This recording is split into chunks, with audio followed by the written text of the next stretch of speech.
We'll go back to you, Billy. Thank you, Michael.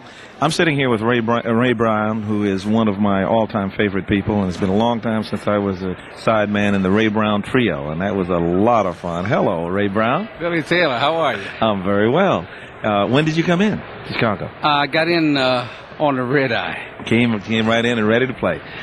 One of the things that I want to ask you quickly, what are your remembrances of the early days with Dizzy Gillespie when you were coming right out of the Oscar Pettiford kind of fold and developing your own style? Well, even prior to the Oscar Pettiford thing, it was the Jimmy Blanton thing. I know, you know? I know. And as a matter of fact, I was working with Dizzy on 52nd Street, famous door, the first time I saw Pettiford. I had met Oscar's sister, Leah, in Pittsburgh, because she was there playing piano when I was a kid. Matter of fact, the first time I ever saw chords, she had this little book that she used to sit up on the piano. And then they'd call a tune, and she'd leaf through this little book and start playing. And I said to her one night, I said, "What is that?" She said, "Well, those are chords to the songs, you know." And she sat down and explained them to me, you know. Oh, that's beautiful. And she said, "I got a little brother who plays the bass." I like that line. She said, "I got a little brother that plays the bass." She said, "You ought to meet him sometime." She said, "He plays pretty good." She said, "But I couldn't get him to study either." You know, like she was saying, neither one of you guys know chords, you know. But and then I met Oscar because he was with Ellington at the time, and that's when I first met him. Mm-hmm. He came in one night while I was working with Dizzy. Scared me to death. Yeah, he was a monster. Oh, boy. But you've scared your enough guys yourself. Well, everybody gets their turn in the barrel. You know? That's right. Yeah. That's for sure. You know, one of my all-time favorite records of yours is one that you made with Oscar Peterson at the Stratford Festival in Canada. Yeah. And I've always teased Oscar about that record because that's the Ray Brown Trio with Oscar Peterson. Well, I tell you what happened. We just got lucky because we had followed the Modern Jazz Quartet on that gig, and John Lewis had stayed over. And John Lewis went in the booth with the guys that were mixing. Oh, yeah. And so he make really sure that they got a good sound. You know? Oh, that's fantastic. And that was a stroke of luck, you know, that he was in there because... Sure brought out the best in the trio. Oh, man. You know, it's one of our better records, you know. Absolutely. I mean, you could hear everybody breathing, everybody's footwork, everything, you know. But that's what music is, you know. Absolutely. I mean, you know, you can't have music so clean that you don't hear what accompanies it, you know. That's right. Absolutely. It's all an integral part. You know, it works God said, I can hear you breathing. I said, well, if you ever can hear me breathing, I'm in trouble, you know. Let's get a little bit of that, because it helps, you know. It sure does. Well, Ray, tell me, what about your remembrances of Charlie Parker when you worked with him, and just remembering him? Well, I have a lot of good remembrances of Bird. You know, the very first thing I remember of Bird was much before I met him. Two things. When I was in high school, my older brother, came home with a record one day, and he said, "I want you to hear this guy singing the blues." And it was a McShann record with Walter Brown. Right. You know. And so he put this record on and it started playing. And before Walter Brown started singing, a saxophone player played two courses of blues. And I said, "Wait a minute." I said, "Play that again. Let me hear the saxophone player again." You know? And that was Bird, you know. Yeah. And then we used to have those street dances in those days. This is something that we were talking about, you know, like the Jazzmobile. Right. Well, they had street dances where they blocked off a whole block. Whole block, yeah. And they put up a bandstand, and then they would bring in bands to play. Well, McShann's band used to do a lot of those. And Bird came in and played on one of those with McShann band in Pittsburgh, you know. Oh, that's fine. And I'm talking about 1938. Really? 39. That early? Yeah. Oh, yeah.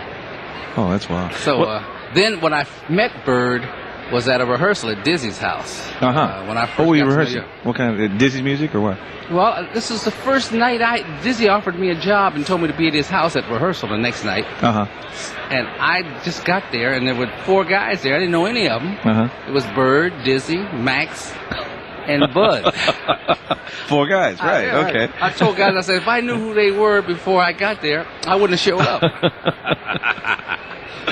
And Bird was a fascinating man, you know, and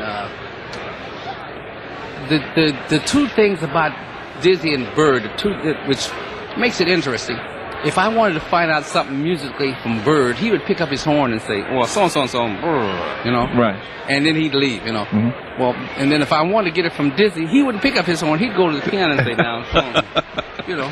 But That's I mean, right. you know, you got to ask questions. That's how sure. we all learn, you know. Well, you wrote a lot of tunes in Ray's Idea and a lot of things that were in the vernacular in those days. When did you start composing that kind of music? I started writing after I joined Dizzy. You know, I had done some arranging in Snookum Russell's band, but I didn't do any original songs. You know. Tell me about Snookum Russell's band. Who was in that band? This was before Dizzy. Oh yeah. Let's see. Well, there were people like. Prior to me getting in that band, there were arrangements there by J.J. Johnson when I got there. And they had just had a trumpet player had just left when I got there, Fats Navarro. Oh, wow. Yeah. So that was really a band. Yeah. Oh, yeah. He had some good guys come through that band. The Turntine Brothers played with Snookum.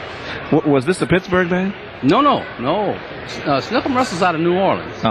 But all the bands in those days, Tiny Bradshaw and Nat Tolles, all these bands played the theaters. But they came to Indianapolis when they were off, and whoever had a tour would pick up the musicians and leave. You know, so when you're out of work, you go to Indianapolis, and the next tour that came up, you got a job. You know? Great. Yeah. Well, in playing in big bands in those days, that gave you a different kind of experience from playing with Dizzy and the rehearsal you were talking about with Bud and Max. Right. And what was the difference? Well, the big band playing teaches you how to play with somebody.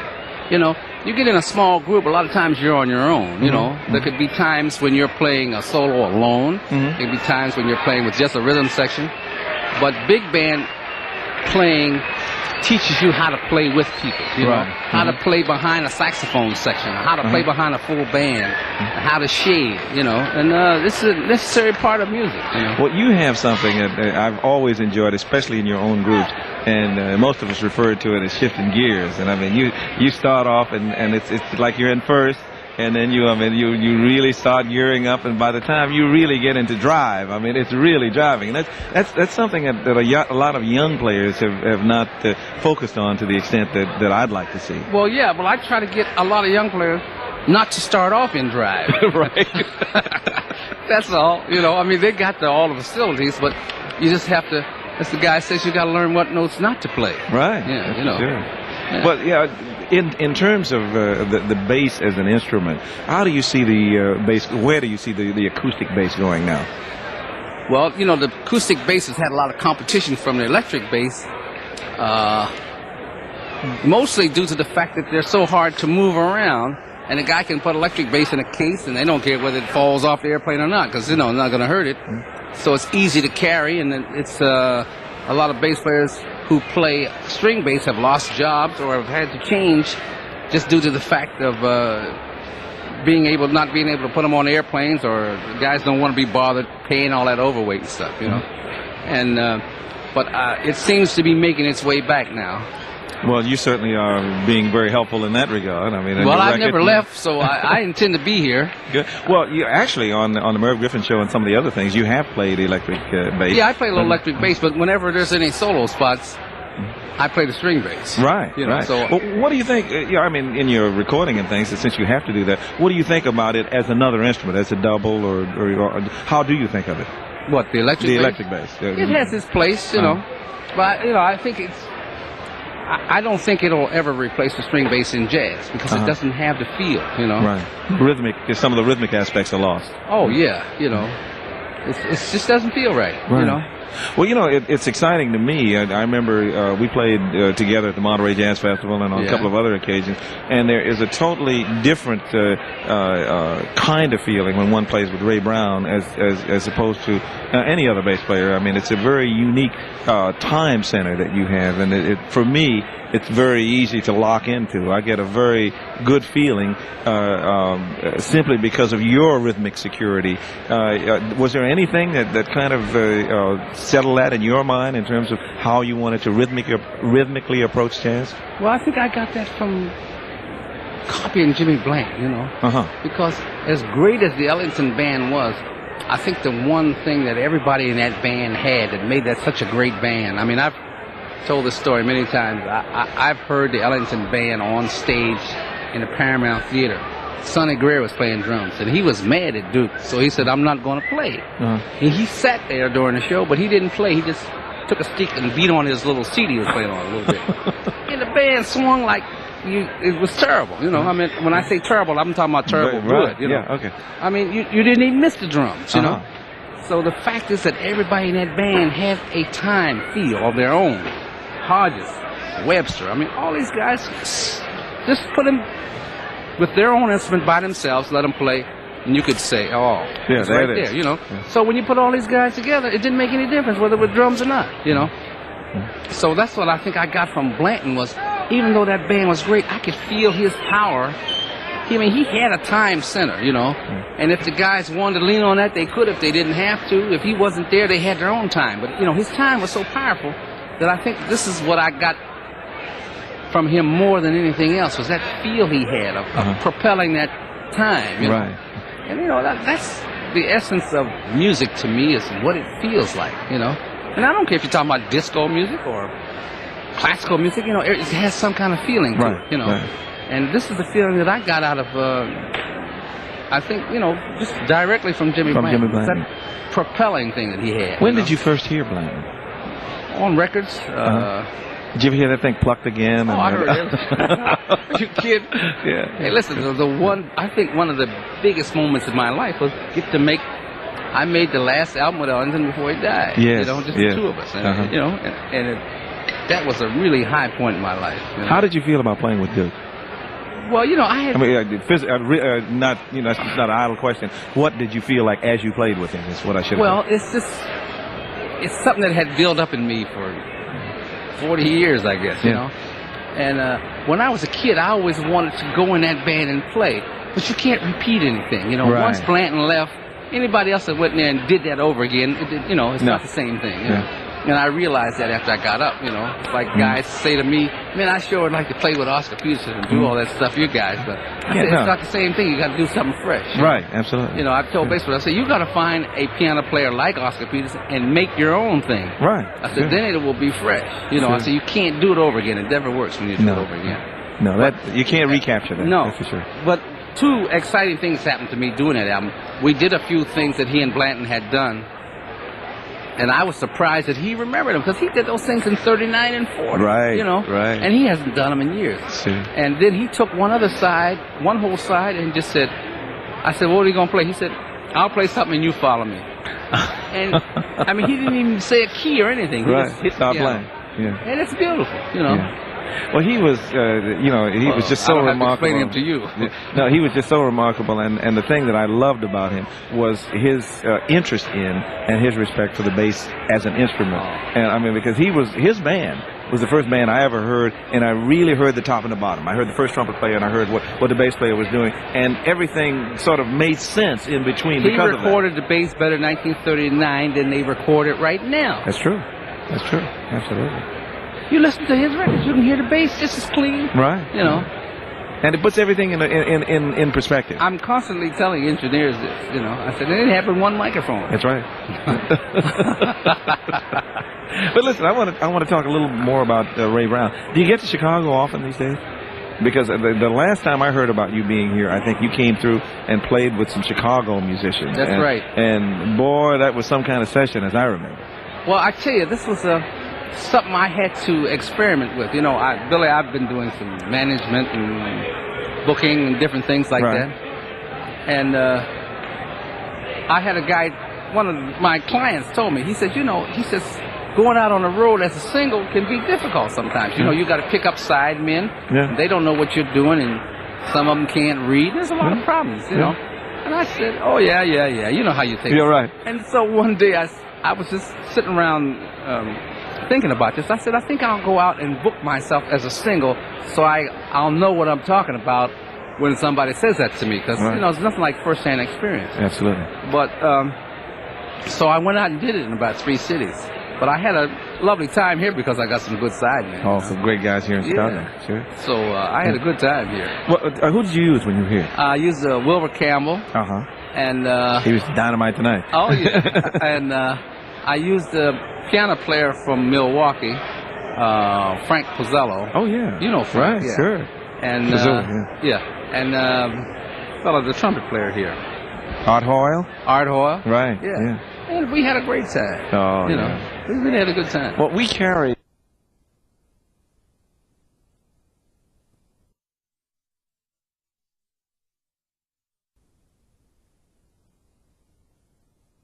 Exciting show, and I talked to some people who had come to hear you and said, "Well, yeah, the show was nice, but should have heard those guys on some of those other nights."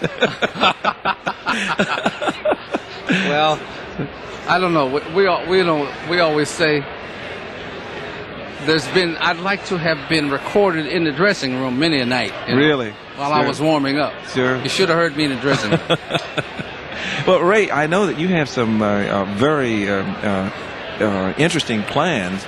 You want to talk? I don't know if you want to talk about them on the satellite at this moment, but we are broadcasting to over 200 stations, and this is going out live. And there are a lot of people who are interested in your other activities as well as what you do on the bass. So, well, I don't have a lot to say at this time.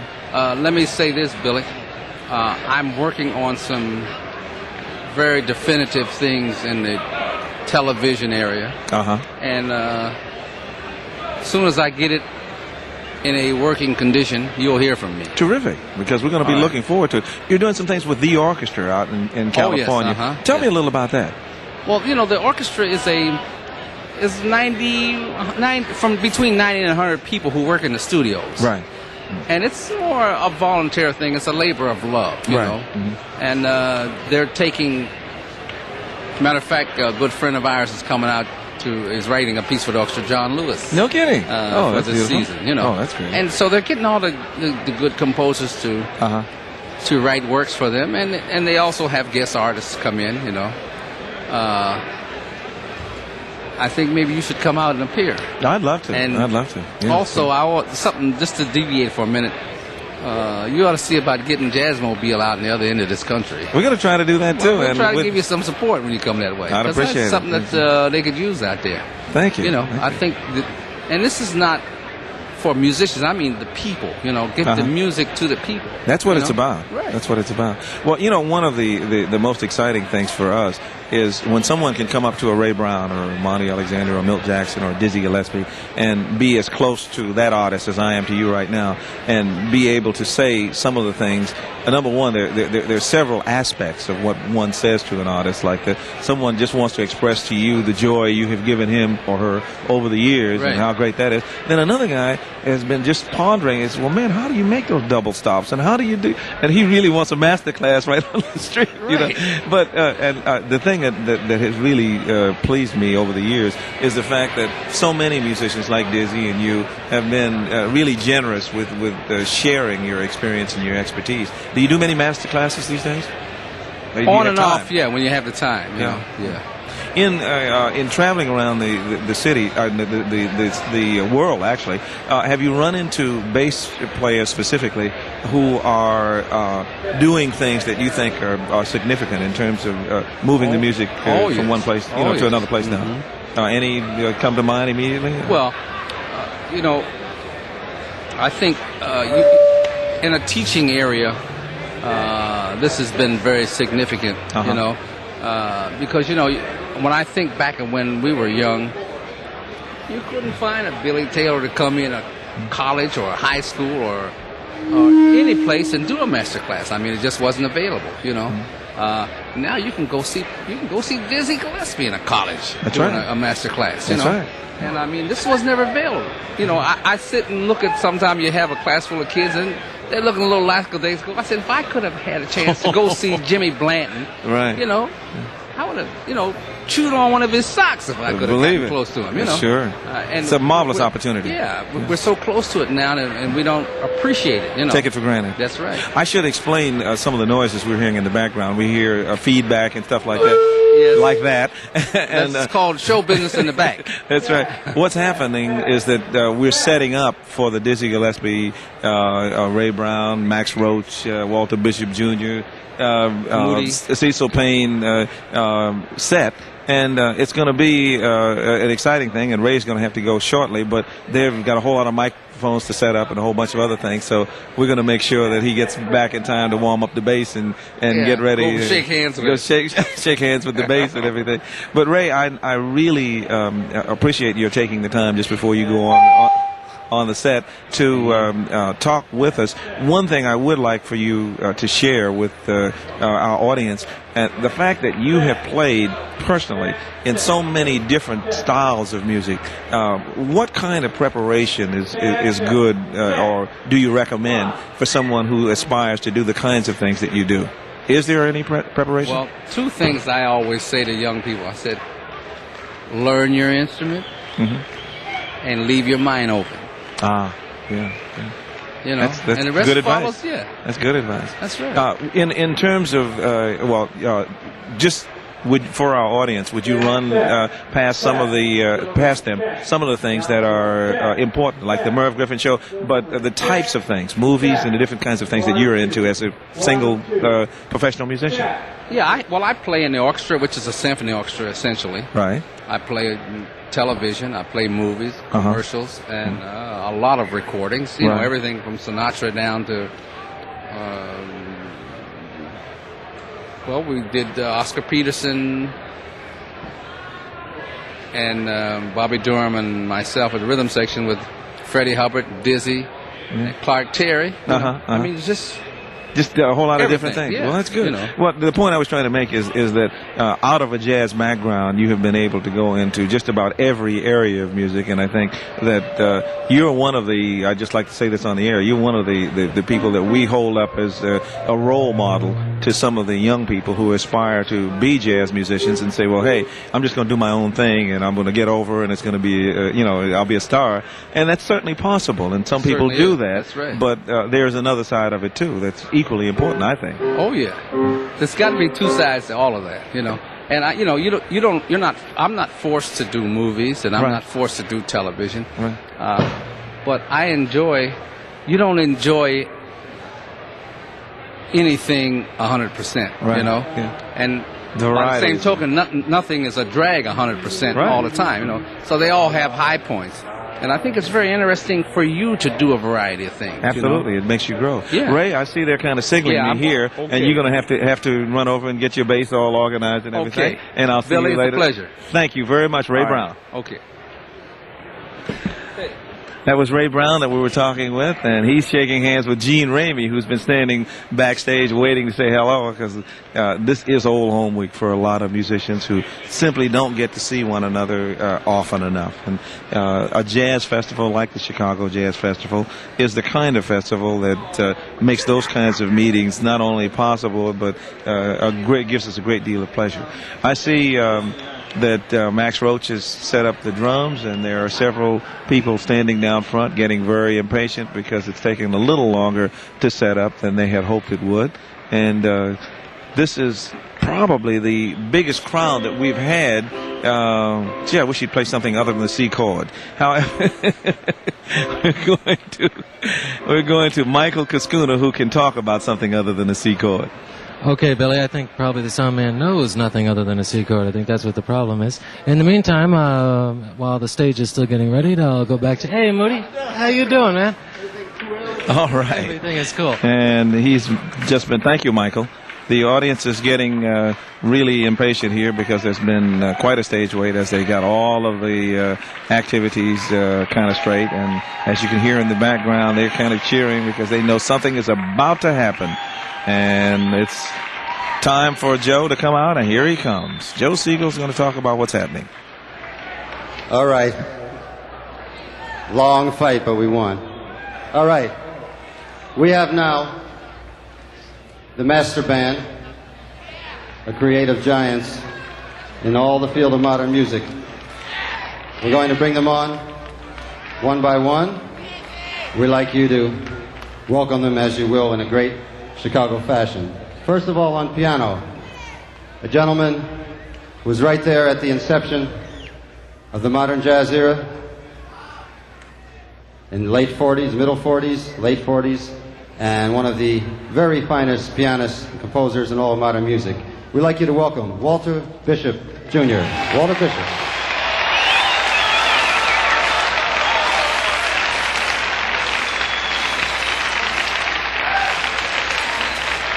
On bass, the real bass, the wooden acoustic bass. The gentleman who is considered by most of his peers as the #1 man on the instrument, and one that was there at the very beginning, had much to do with the original Dizzy Gillespie band and the modern jazz quartet, the fabulous Ray Brown, ladies and gentlemen.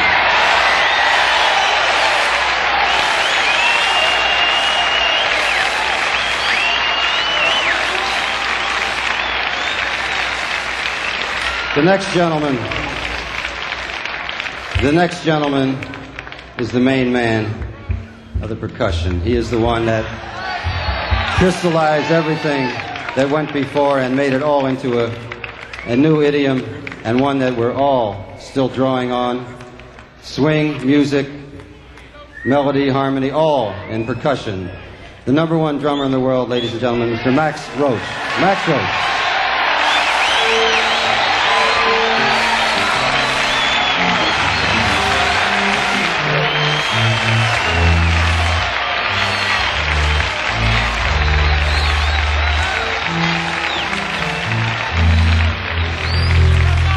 There is, in the bebop era, we heard mostly trumpet, alto, and tenor. There were very few gentlemen that played the baritone saxophone and really made a lot of musical sense out of it. There is one gentleman today who was there in the beginning, played with Dizzy's original band, and has been playing throughout the world with various kinds of groups, and is certainly one of the very top baritone saxophonists in the world. Mr. Cecil Payne. Cecil Payne.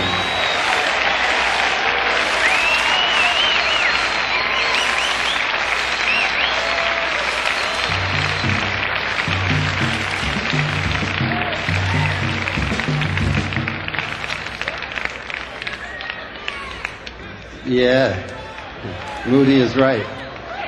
Ladies and gentlemen, there's very little need be said about this gentleman. He also was in Dizzy's original band, and one of the very few men in the history of any kind of music to become world famous with 2 8-bar breaks on M&I. I think a lot of you remember that. Everybody said, "Who's that?"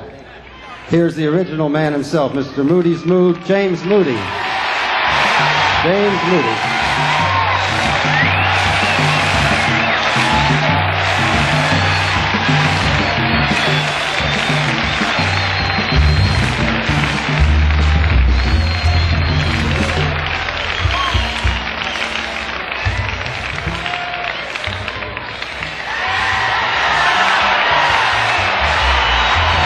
Who's that?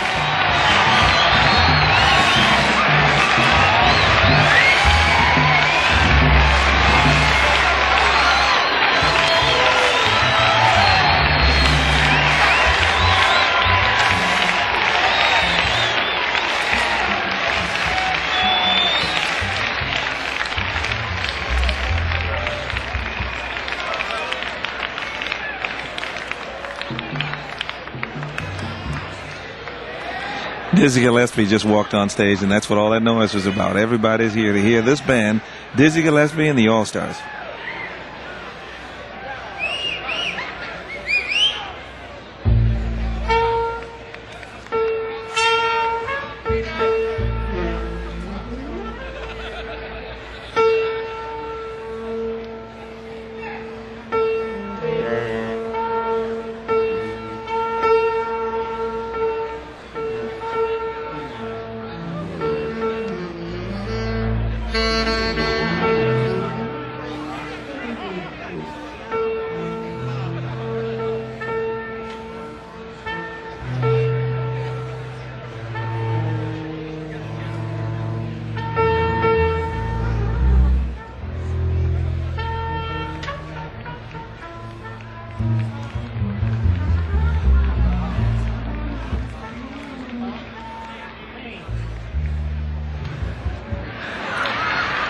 Dizzy Gillespie is clowning as he usually does with Moody, and very relaxed, leaning against the piano, just about to go into the first tune. The audience has really been anticipating this particular set because these are master musicians, and they're just about to demonstrate once again to give a further demonstration of what bebop is all about, and they really are very special. Here is Dizzy just about to start the first tune.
Come and do it for you. If you want to, anything, baby, just let me get next to you. Am I insane or do I really see heaven in your eyes? Bright as stars that shine up above us in the clear blue sky. How I worry about you, just can't live my life without you. Baby, come here, don't have no fear. Oh, sit there, wonder why I'm really feeling in the new for love. So tell me why stop to think about this weather, my dear. This little dream might fade away. There I go talking out of my head again. Oh baby, won't you come and put our two hearts together? That would make me strong and brave. Oh, when we are one, I'm not afraid, I'm not afraid. If there's a cloud above us, go on and let it rain. I'm sure together we can both endure a hurricane. Oh, my baby, come and love me and give me relief from this awful misery. What is all this song about loving me, my sweet? I am not afraid, not anymore, not like before. Can't you understand me? Darling, please pull yourself together. You see, my soul's on fire. Come on and take me, I'll be what you make me. Oh, baby, you make me feel so good. Let me take you by the hand. Come, let us visit out there in that new promised land. Maybe there we can find a good place to use our loving state of mind. I'm so tired of being without love. Never know what love's about. Cause Gillespie, you can come and blow now if you want to. I'm through.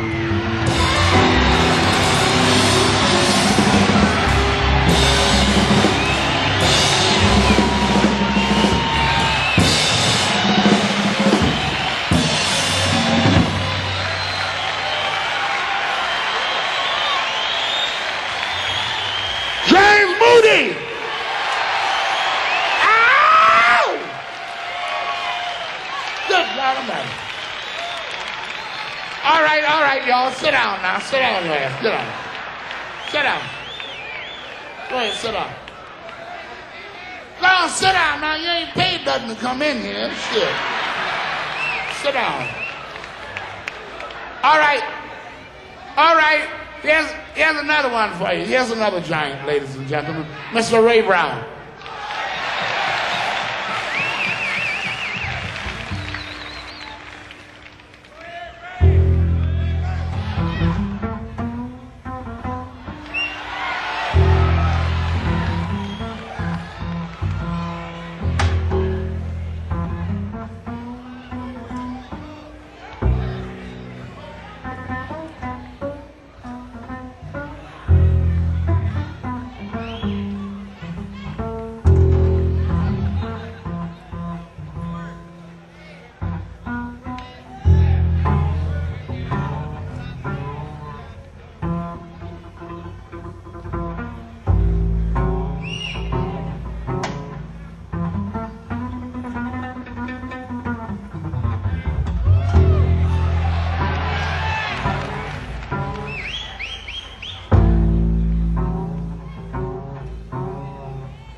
Ray Brown.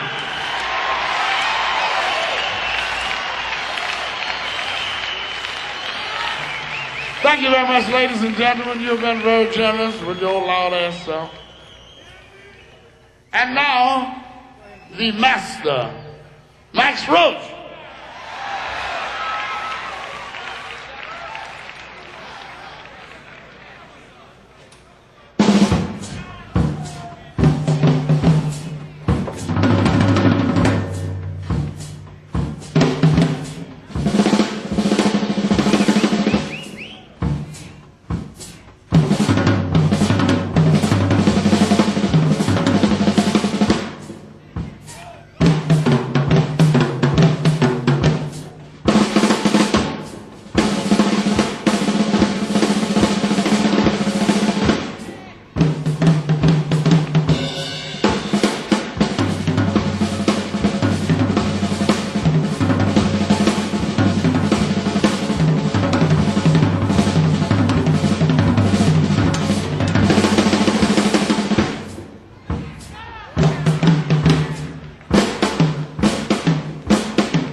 of Payne, James Moody, Ray Brown,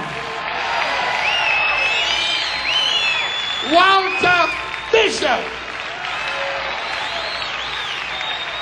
Joe Segal,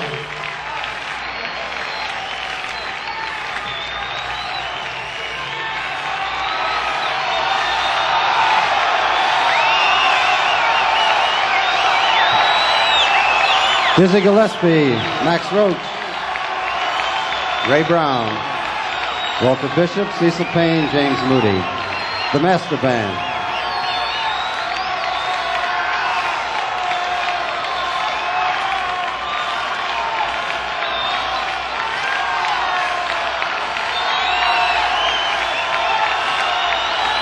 You want me to sing?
As you can hear, the crowd is yelling for more. They're standing, they're whistling, they're screaming, and the All-Star Band has just gone off the stage. They took a bow. They really played a magnificent set. Walter Bishop Jr. at the piano and Ray Brown. The rhythm section was just fantastic, as was the front line. It's really a great tribute to the kind of idea, the celebration of the 60th anniversary of Charlie Parker's birthday. Certainly with the big picture of Charlie Parker up on the stage and everyone relating to the spirit that Charlie Parker created his music in. It's really been a very exciting evening, and Jazz Alive has been proud to bring it to you. You can hear the reaction from the people here in Grant Park. This is really a very special evening, as we said in the very beginning.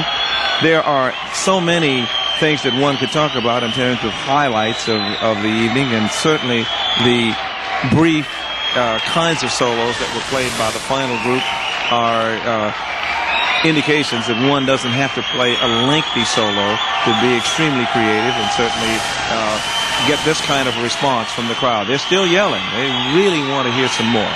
And it's really, there are at least, the police estimate there are at least 50,000 people in this park. This is the biggest crowd we've had all week. And they are screaming and stomping and asking for more. And I'm sure if those of you who are hearing this on the satellite could be heard, you would be doing the same. Charlie Parker was a remarkable musician, and I think that the spirit of what's going on. Here comes Dizzy Gillespie, and you can hear everyone yelling. Came out and took a bow, a typical Dizzy Gillespie bow. And there's no way they're going to get these guys off once they get on again. So this is going to be really exciting to see what happens. Ray Brown has come on the stage. Cecil Payne. James Moody. Dizzy's getting ready to talk.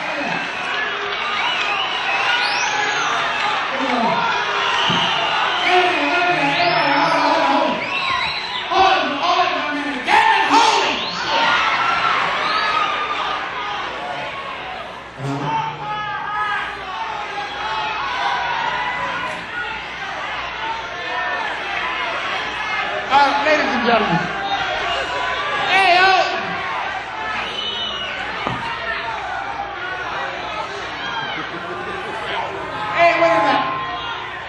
Okay. Wait a minute now. Hold it. Hold on a minute. I have a special announcement. Wait a minute. Shut your mouth now.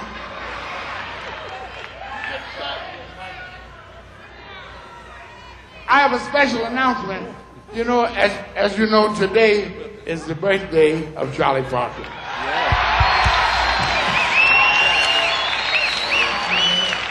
And we're going to have a quintet of voices, a cappella, as well as you out there, to sing happy birthday to Yardbird.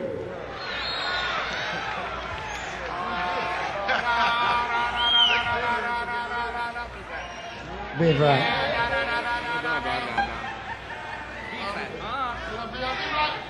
No, it'll be that way.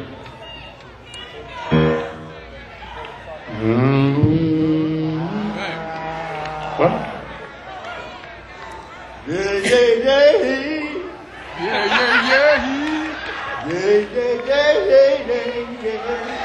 I said happy birthday. I said hi. I said hi. Joe, happy birthday. Yeah, Moody. Yeah. Oh, Yeah. I said Charlie. All right.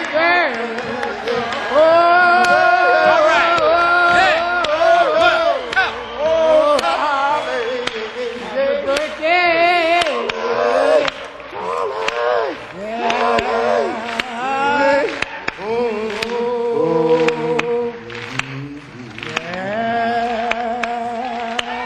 Happy birthday to you. Happy birthday to you. Happy birthday, dear Yonder. Happy birthday to you.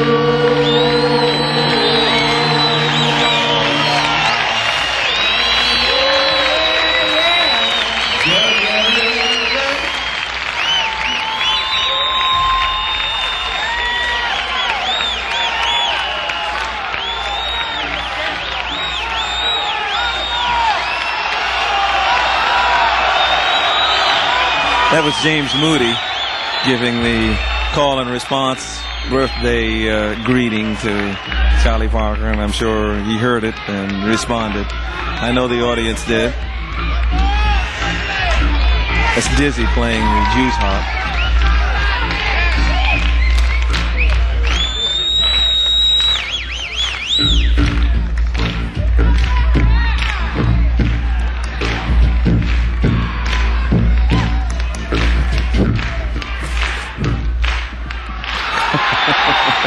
Dizzy Gillespie, always on to do some bit of business. This is Jazz Alive Salute to the birthday of Charlie Parker.